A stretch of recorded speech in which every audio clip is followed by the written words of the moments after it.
Ukraine's radar screens lit up with chaos. Hundreds of Shahed drones rose from Tatarstan's fields, weaving through low clouds toward Kyiv. Moments later, Iskander ballistic missiles streaked from the north, and Kalibr cruise missiles skimmed in from the sea. Inside a bunker, Colonel Ivan Kovalenko watched the map explode in red. Every light a target, every second a decision. Power grids flickered, alarms screamed, and the sky became a storm of metal and fire. As the night deepened, Ukraine's air defenses faced their greatest test yet. Could they stop the swarm before the sky fell? At exactly 2 a.m. on October 5, 2025, radar operators outside Kyiv detected multiple inbound signatures approaching from the northeast. Within minutes, command confirmed what analysts had feared: a mass-coordinated drone assault, the largest since the war began. From Tatarstan's airfields, more than 500 Shahed or Geran-2 drones, Iranian-designed and Russian-modified, launched in waves. Each carried 90 kilograms of explosives, guided by satellite signals hijacked through Russian electronic warfare stations near Kursk. Their altitude was low, their formation deliberate. Analysts described the pattern as an orchestrated strike designed to saturate radar coverage. At the same moment, 48 Iskander-M ballistic missiles lifted from mobile launchers hidden in western Russia's forests, streaking toward Ukrainian airspace at Mach 7. From the Black Sea, 27 Kalibr cruise missiles were fired from Kilo-class submarines near Sevastopol, programmed to skim terrain at treetop height. The operation was synchronized to the minute. Each vector targeted key energy and defense sites, Kyiv's power stations, Lviv's gas network, and Zaporizhzhia's military depots. Intelligence officials later confirmed this was not a random strike. It was a systems test, an attempt to measure how Ukraine's defenses would respond to simultaneous aerial threats. Sirens sounded across 7 provinces. Power flickered as families fled to shelters. Inside a reinforced bunker on Kyiv's outskirts, Colonel Ivan Kovalenko, head of Ukraine's integrated air defense network, issued the order: all batteries, activate counterfire. Now, Patriot missile systems locked onto ballistic targets. Gepard autocannons engaged the low-flying drones. Operators tracked over 220 targets within minutes. The assault followed a pattern. Drones arrived first to overwhelm detection grids, followed by precision missile volleys aimed at infrastructure once defenses were distracted. The drones were expendable, one NATO defense analyst later said. The missiles were the real threat. By 2:13 a.m., the first wave made contact. Explosions rippled across farmland and industrial zones as interceptors lit the sky. At 2:19, a second wave entered from the south.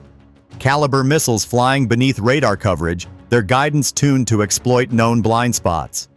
Every minute brought new trajectories, new alerts, new launches. For over an hour, Ukraine fought in complete darkness. Communication lines jammed, radar screens flashing red. Each successful interception bought seconds, not safety. By 3 a.m., military command had logged 227 active engagements across the nation. The strike, later termed a combined storm, paired low-cost drones as decoys with high-precision missiles as the killing edge. It was the clearest sign yet that Russia's strategy had evolved, from isolated bombardment to coordinated algorithmic warfare. Colonel Kovalenko's voice cut through the static. "They're testing us," he said. "Let's show them what we've learned." For Ukraine's defenders, the question was no longer if the city would survive. It was how many more nights like this they could endure. By 4 a.m., the night sky over Ukraine glowed orange with burning contrails and intercepted debris. The coordinated strike had lasted nearly 4 hours. 583 targets launched, spanning drones, cruise missiles, and ballistic payloads. Ukraine's integrated air defense network destroyed 537 of them, a 92% interception rate unmatched in the war so far. Patriot systems eliminated Iskander-M missiles mid-flight. Gepard platforms cut through low-flying Shaheds. Even locally modified drones, repurposed for defense, were launched as interceptors, colliding with enemy UAVs in mid-air. Each success was tactical. Each interception recorded and relayed through NATO-linked radar feeds. Defense officials called it a near-impossible defense executed in real time. But inside Ukraine, the word most used wasn't victory, it was survival. At dawn, Kyiv's skyline stood scarred but intact. Windows shattered, transformers burned, but no mass casualties were reported. The early warning grid had worked. Families emerged from bunkers to the sound of sirens fading into quiet.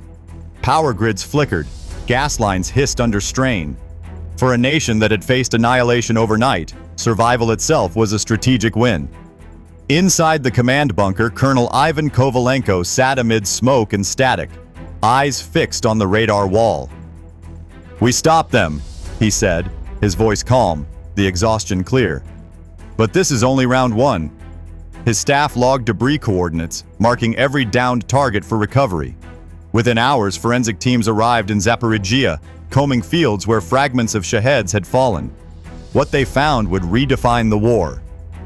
In the melted frame of a destroyed drone, investigators discovered a Texas Instruments microcontroller, its logo faintly visible beneath layers of soot.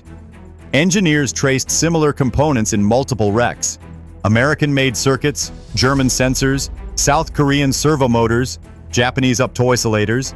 Each part bore serial numbers that matched open-market exports registered months earlier. These weren't Russian weapons, one intelligence analyst confirmed. They were hybrids, assembled from parts sourced through global trade. By noon, more than 100,000 components had been cataloged. The picture was clear. Western electronics had slipped through sanction gaps and black market routes, feeding Russia's production lines. When Kovalenko received the preliminary report, he studied the digital map projected on the bunker wall. Red lines stretched across continents, from Silicon Valley to Shanghai, converging on the drone factories of Tatarstan. He didn't speak for a long moment. Then quietly, "We didn't just shoot down their drones," he said. "We exposed our own fingerprints on their blades." The discovery triggered a global reaction. Ukraine's war had entered a new phase, one where the battlefield wasn't defined by territory or missiles, but by the invisible threads of a supply chain. If you believe the world needs to see the truth behind every battlefield, make sure to like this video, subscribe, and turn on the notification bell so you never miss the next frontline report. By midday, Kyiv was battered but standing. Streets lay scattered with debris, yet the skyline still rose above the Dnipro. The city had survived the night, but the war had shifted. Its new battlefield was not the sky, but the global circuit board. Across makeshift intelligence hubs, analysts traced fragments from downed drones to shipping records and export logs. Serial numbers and barcodes pointed toward factories in Europe, the Middle East, and Asia. What emerged was a hidden network, a hydra of commerce that grew new heads for every sanction imposed. Civilian microchips and servomotors meant for industry had flowed through shell companies in Turkey, the UAE, and Kazakhstan before reaching Russia's drone lines. That afternoon, President Zelensky held a scorched circuit board before the cameras. These parts were made in the West, sold in peace, used in war. The revelation spurred investigations and new export controls, but intelligence reports warned that new routes were already forming. Underground, Colonel Ivan Kovalenko reviewed shifting drone flight paths and rising interception costs. "Each interception costs millions," he said quietly. "Each drone costs them thousands." As dusk returned, Kyiv's lights flickered back. The war no longer lived only in the skies. It now pulsed through data, factories, and the machinery of global trade. As night fell over Kyiv, the war moved beneath the surface, into rooms filled with screens, servers, and quiet determination. The gunfire was gone, replaced by the low hum of machines processing fragments of wreckage into data. On Colonel Ivan Kovalenko's command wall, a digital map glowed red, tracing invisible routes from Shenzhen to Istanbul, from Munich to Moscow. Ukraine's intelligence teams had turned debris into information. Each recovered circuit board became a lead, every serial number a coordinate.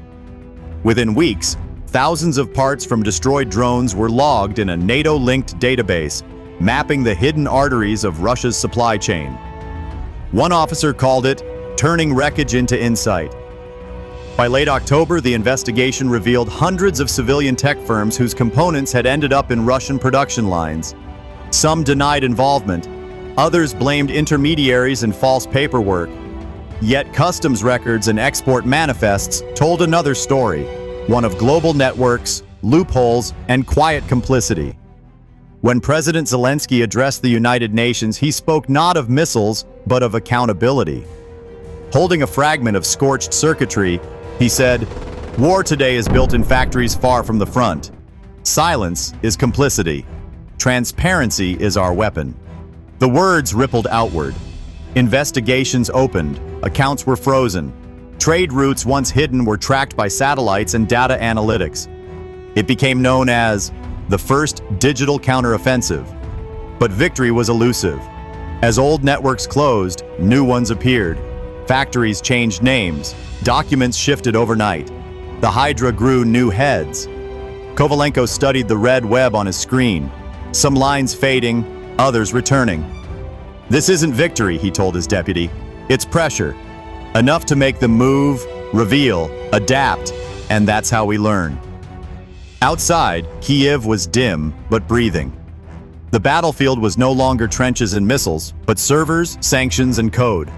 The war had turned digital, each bite a bullet, each audit a defense. That night, Kovalenko stepped from his bunker and looked east. The sky was calm, dark, and watching. "Empires don't fall by fire," he murmured. "They fall when the world finally sees them." The lights of Kyiv flickered back to life. For now, the city stood. Yet everyone knew the next battle would not be for land, but for truth. What do you think? Can transparency and exposure truly defeat an empire built on silence?